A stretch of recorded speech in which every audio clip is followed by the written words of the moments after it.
Hi, my name is Kay Keller, and I want to talk about infant massage and fathers. I followed the Fodder for Fathers blog world for quite some time, and I was excited to see how fathers were so engaged with their children.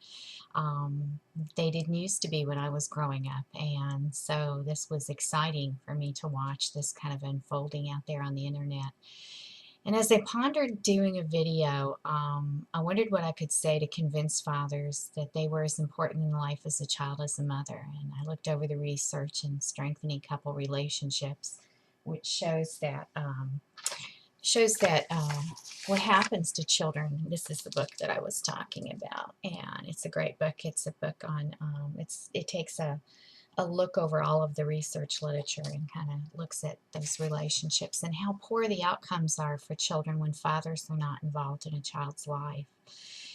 Interesting stats are in this book, and one of them that caught my eye was that 98% of fathers are actually involved at the time of the baby's birth. They're involved with the mommy and the baby, but this drops to less than 50% by the time they enter kindergarten. And I really wondered, what was happening out there that we weren't encouraging fathers, or how fathers who are involved in almost, everything in the beginning end up not being involved in hardly anything at the end. And I know intuitively that fathers know that they're important, or they wouldn't be there in the beginning. And so, I pondered in my own research. I'm finishing up a doctorate and should be done by December. And I've recently collected my data and analyzed it, and I'm in the process of writing out my dissertation. And I just, I couldn't help but wonder how we were failing fathers as a society. Now, what are we doing to drive fathers away from their children? How do we contribute to their lack of connection? And at first, I thought it was because how we've spent the last 100 years researching mothers. One of the things about developing a dissertation is that I had to complete a literature review of the research out there and take a look at the historical research as far as attachment and parenting was concerned. And um, we've spent 100 years on attachment theory, and we've been looking at mommies and babies. And we started out by looking at mommy and baby rats, and then we looked at mommy and baby monkeys, and then we started looking at humans and mommies and babies and developing the attachment theory. And I kind of wondered if maybe we just needed a new theory. We needed to study fathers. There has been progression in that area as in the last 10 years that researchers have begun to study fathers and their relationships with their children, but that's fairly new. And what I discovered through my own research was that I was wrong. I think that fathers can attach to their children, and do attach to their children, and that they bond with their babies when they're provided the opportunity and the accessibility. And maybe sometimes we don't support it inadvertently.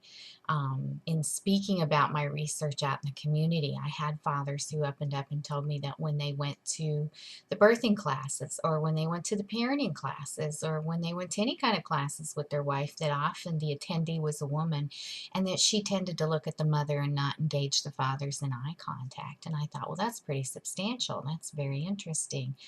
Um, how does that fit in with infant massage? Well, let me tell you about my history with infant massage. I was a director of a nonprofit agency out west, and we did child abuse prevention services. So parents could bring their children in for up to 72 hours if they were at high risk, and they were stressed out and they needed some time. And one of the things that we did is we had a parenting lending library, and then we offered them parenting classes. And during my time there as the executive director, someone brought me a flyer about infant massage, and I just really gravitated towards it. And so I went and took the training, and I was so impressed because this was back about 1994 and 95. And when I went in, there was a room full of people there like myself who wanted to learn infant massage, and they had invited two parents in to come in and demonstrate the massage in real time.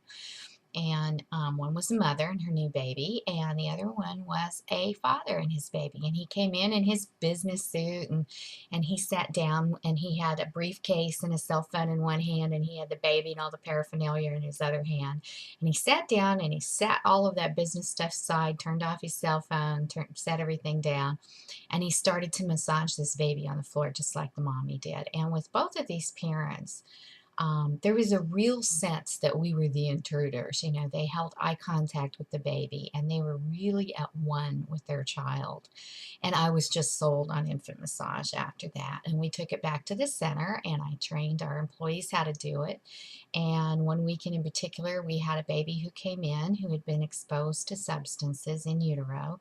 She'd been removed from the mommy. When she first came in, she wasn't holding any eye contact. She wouldn't engage with us. There was like, you know, constant turning away. She didn't want anything to do with us. And we massaged her once every 8 hours around the clock. And she was with us because state was waiting for the grandparents to come in and pick her up. And so what happened was, is by the time Grandma and Grandma got there, she was making eye contact and she was a happy little camper again. And so that was just something we started to offer the community. Um, and, you know, I want to tell you about why I'm so excited about this and what the research on that I discovered with fathers massaging their infants and what they said about their experiences. So, you know, I really realized that although I want to convince fathers this is important, that I of myself have no credibility because, you know, I'm a mommy, I'm a grandma, but I'm not a dad. And so I think that by talking about what fathers talked about their experiences, how what they perceived and what their expression of it and what they learned from it would be much better. Um, some of the things that they told us, well, first of all, two of the things that overarching things that came out of it was that fathers really were looking for some way to help their baby. And they, you know, they mentioned things that they were concerned about that, um, you know, they, when I first interviewed them, they talked about, you know, worrying about the baby's development, worrying about what was good for the baby. Maybe I should back up just to hear and tell you what the research was. I had 5 fathers and I interviewed them, and during the interviews, we talked about, you know, how they felt about fathering and their baby and so on and so forth. And then I demonstrated infant massage to them, and then we took a 5-minute video of them actually massaging their babies. Then I go away for 3 weeks, and when I come back, and during that time, they massage every day, whether it's morning, night, or noon, they chose that. And then they kept a diary. And so at the end of the 3 weeks, I come back, I collect the diary, I do another interview, the same interview I did in the beginning.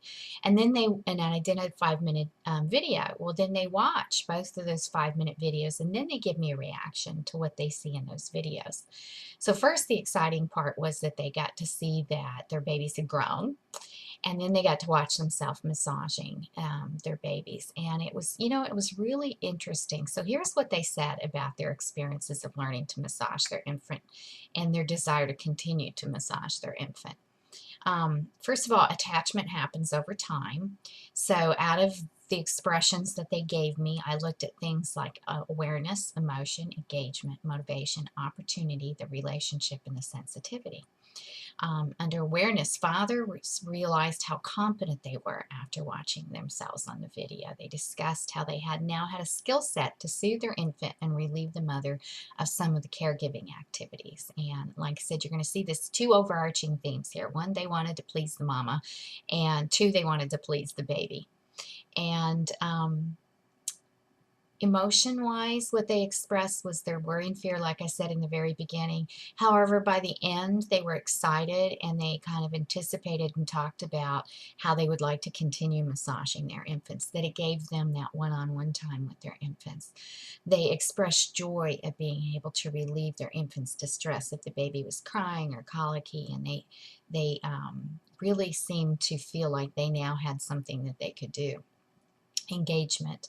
At the end, after I left and I came back and brought my data home with me, what I did was part of the process was for me to watch both the videos and see what I saw.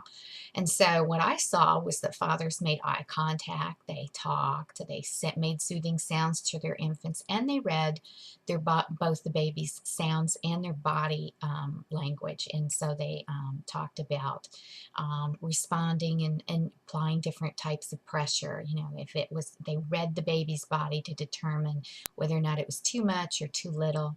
They had made adjustments according to which body parts they wanted to massage, according to how they thought the baby was comfortable with that body part or was uncomfortable with that body part. And so that was part of what I saw in the video as well. Motivation, fathers really, again, like I said, wanted to support their mothers in their responsibility for caregiving of the infant. It provided the mother with alone time during this time that the fathers were massaging the baby, as well as it made the baby sleep longer and sounder. And fathers noted that the infant seemed to enjoy being massaged and wanted to continue because it contributed something to their relationship with their infant. They enjoyed that one time with the infant. And opportunity is the next one. Fathers desired time with the baby and indicated in the past that this had been a challenge for them to get accessibility to the baby because, as they said, they didn't have a breast. And so I kind of perceived that they felt left out, you know, because mom was breastfeeding and they didn't really know what to do. So she was able to soothe the baby by breastfeeding, but they didn't have an equal opportunity to be able to soothe the baby. Fathers described their relationships with their infant as close and bonded and really tight as they had played with or provided caregiving activities with their infant prior to and after learning the massage. And then sensitivity, fathers adjusted the massage again, like I said before, where they massage their baby, what body part, by responding to the baby's communication, both verbally and non-verbally. And so that was pretty impactful. And overall, they just really enjoyed their experience and noted that they felt confident and they were committed to continuing their experience with massaging their baby. Now, you know, why is this so important? Years ago, I found a doctor by the name of Barry T. Brazelton. He's a noted author and expert on infant development, and he tells us that newborn babies know the father's voice and know their face within the 14 days and often right after birth, and that by 6 to 8 weeks, the baby responds differently to the father than to the mother. They have their own reaction sets that are very distinctly different for mommy and for daddy. This difference in the baby's behavior kind of indicates it recognizes the importance of the father in their world as well. One of the things I saw Dr. Brazelton do, and I looked for it on YouTube, I was looking for the video and couldn't find it, but I'd seen it years ago. He takes this newborn infant within days of it being born, and he's in the hospital with the mother, and he holds the baby up to the mommy, and he says, now what's the baby's name? And she tells him, he says, I'm going to call the baby. So he calls the baby's name, and the baby kind of turns towards him.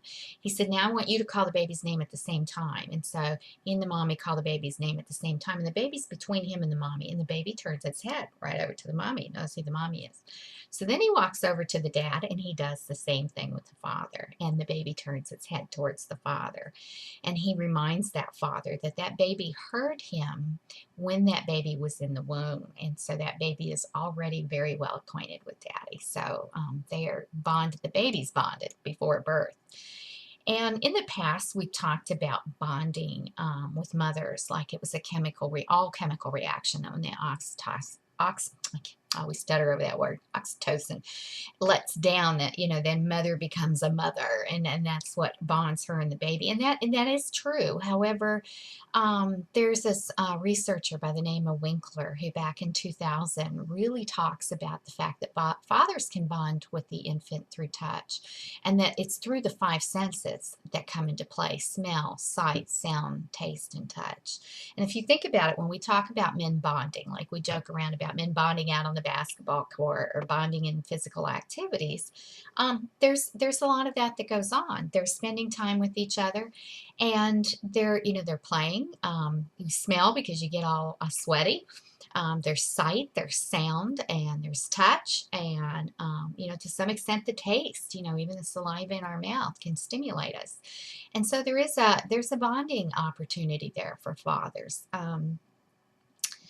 It's really, as I said, it's really important. Some of the things that I found in the literature review that I did was in about 2 years ago, 2.5 years ago, in order to set up this research for my dissertation. I looked at about 33 studies, research studies that were considered experimental design studies on infant massage. They had to be good quality, rigorous studies. And what I found in is that massage, historically has been medical massage. Mothers who were depressed, they did infant massage with them, father massage and caregiver massage. And here's what they found. There was really some interesting stuff in there. There were 16 different countries that were represented. Some of these were done in daycare, some were done in homes, and some in other situations. And first I want to talk about the mothers, the depressed moms. What happened was is that mothers reported less depression symptoms after either massaging their baby themselves or watching their baby being massaged. So, what popped into my head was, how would this be with mothers with postpartum depression if daddy was massaging the baby and she was watching them massage the baby? One, she'd feel relieved because the baby was taken care of. But also, if it decreased her level of depression, wouldn't that be a valuable thing for dad to know about? And then the other thing was that out of these 33 articles, there were only 2 on father's massage. So that really piqued my curiosity. There's been one that's come out since then, but at that particular time, there were only 2 studies on father's massaging. And that's one of the reasons I kind of looked at that and thought, I'm wondering why we're not looking at fathers and thinking about infant massage as far as fathers. And then they also had caregivers. They had elderly volunteers that went into a NICU unit and volunteered to massage the babies. And what they found there was equally interesting, and that was that the caregivers reported back that they were more engaged with life after having massaged the babies. So somehow they got a benefit from it as well. One of the things I forgot about father massage was that one of the studies in Australia reported that afterwards, not only did fathers enjoy spending time with their infants and were more expressive emotionally, but also that the baby would engage the father. So when daddy came through the door, the baby would make eye contact and the baby would make sounds, and the baby was trying to engage the father more so than they had before the daddies had started to massage their babies. When I teach the class, one of the things that I engage parents in with being able to massage their babies. Of course, my selling technique is that it does make the baby sleep longer. One of the fathers mentioned that his wife noticed in the research that the baby slept really well afterwards. And she said, "Oh, I wish you'd do this at night." So he'd been doing it in the morning, and so he adjusted the time of day so that the baby would sleep better through the night. And she was very appreciative of that. Um, Over the historical perspective of research on massage, besides sleeping longer, it helps with colic, it helps increase the interaction, as we just talked, both engagement and entrainment behaviors. It also helps the baby grow. Babies that were in the NICU that were massaged on a daily basis, it decreased their length of hospital stays, so they were sent home earlier. It's normal for moms and dads to be anxious when they first became parents. It's interesting in my research to notice that when fathers were talking about, are we doing things right? Is the baby developing normally? That kind of thing. Those are the same things that women often express about their fears about being a parent. And I just think it's really important that we recognize that men have these kind of questions and these worries, and that they're able to, relate to the care of the infant rather than thinking that, they just take a back seat and don't care. I'm going to talk a little bit about what happens in one of my classes and why I'm so excited to teach them.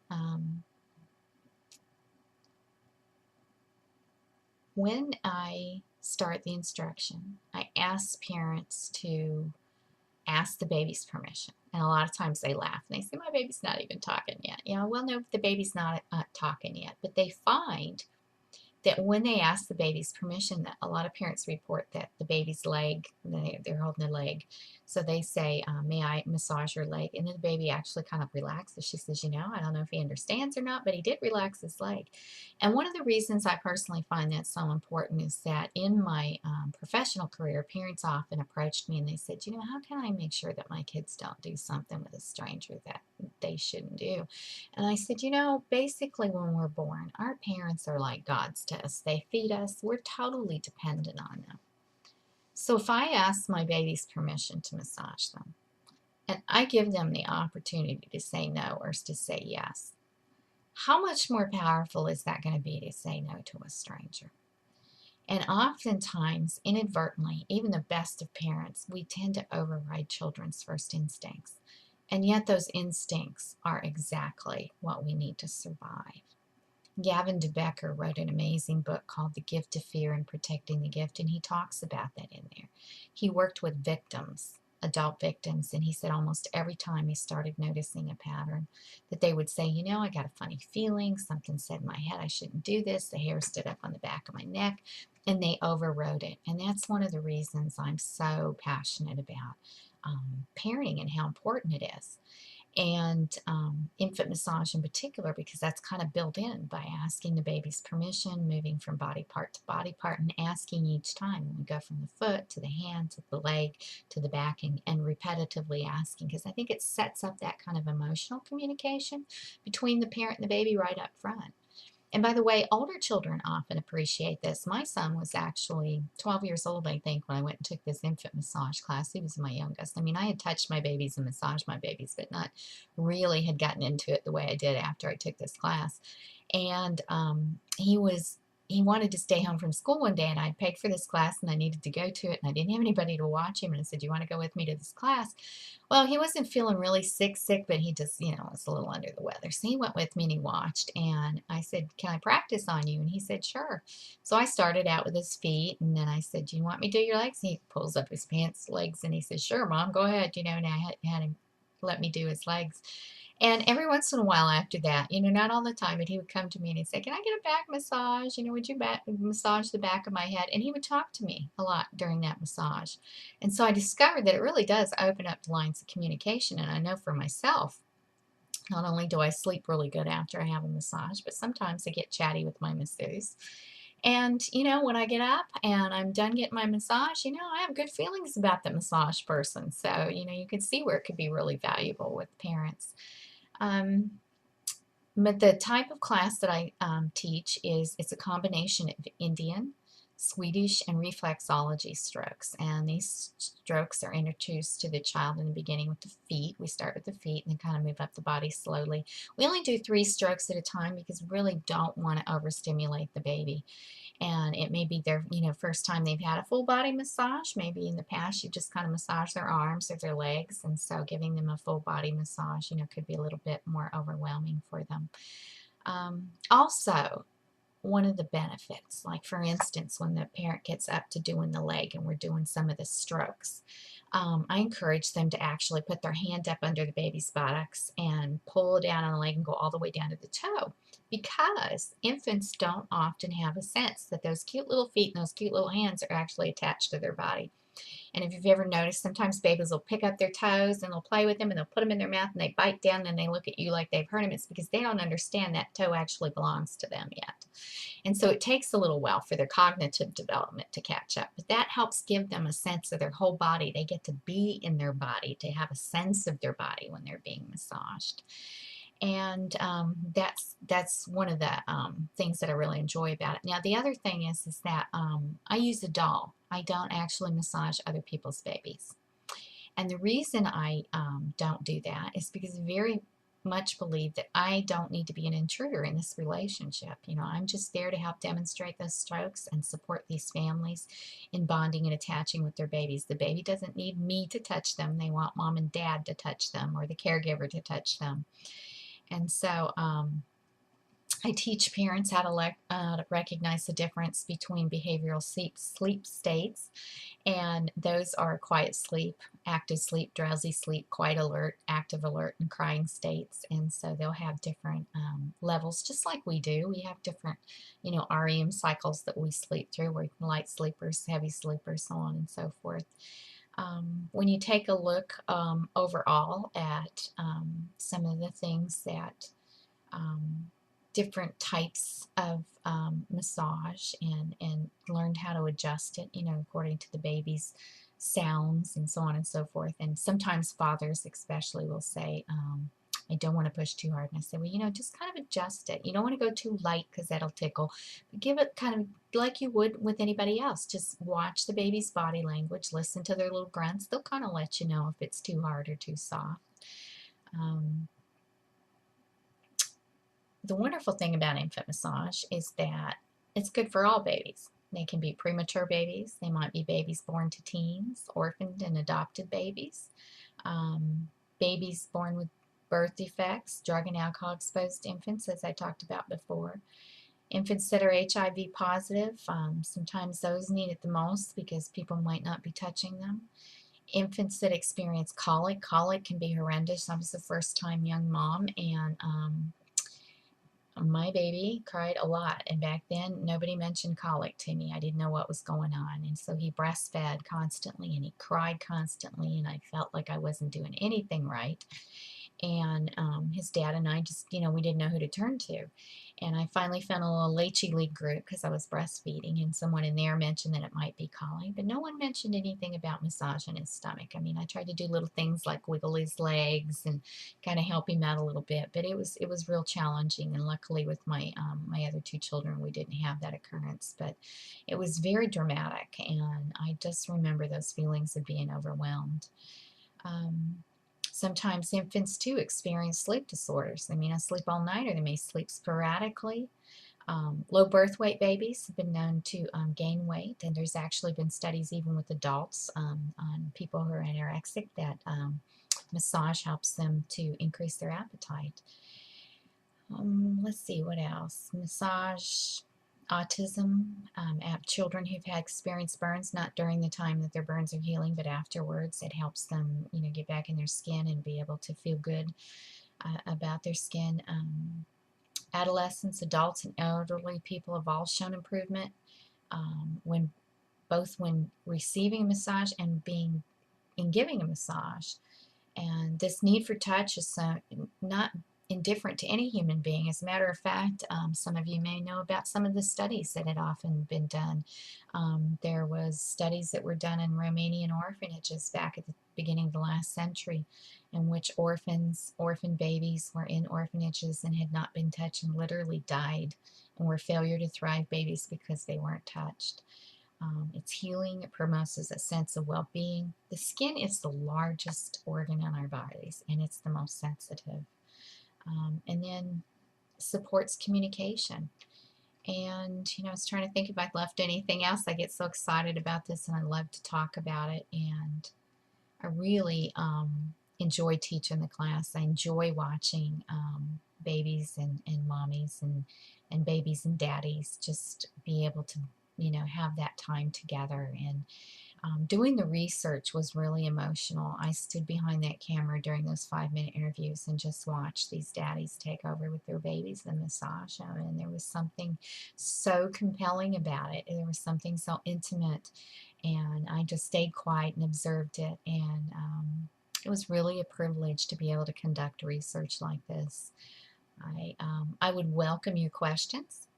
I have a website. My name is Mary Kay Keller, but I've listed it as MK Keller, and mkkeller.com or allfamilysolutions.com. I encourage you to go out there and ask questions and to connect with me. And by all means, I'll be doing more videos on massage and how to massage and do some clips. But doing the class is awesome. I mean, it's not like you have to keep taking the class. So you pay one time, you get the class, and I give away little booklets so that you have like pictures of the strokes in case you don't remember them. But basically, basically it's just to get that time going with both fathers and babies. And so I've been really excited about that. And thank you for watching my video, and please do leave some comments.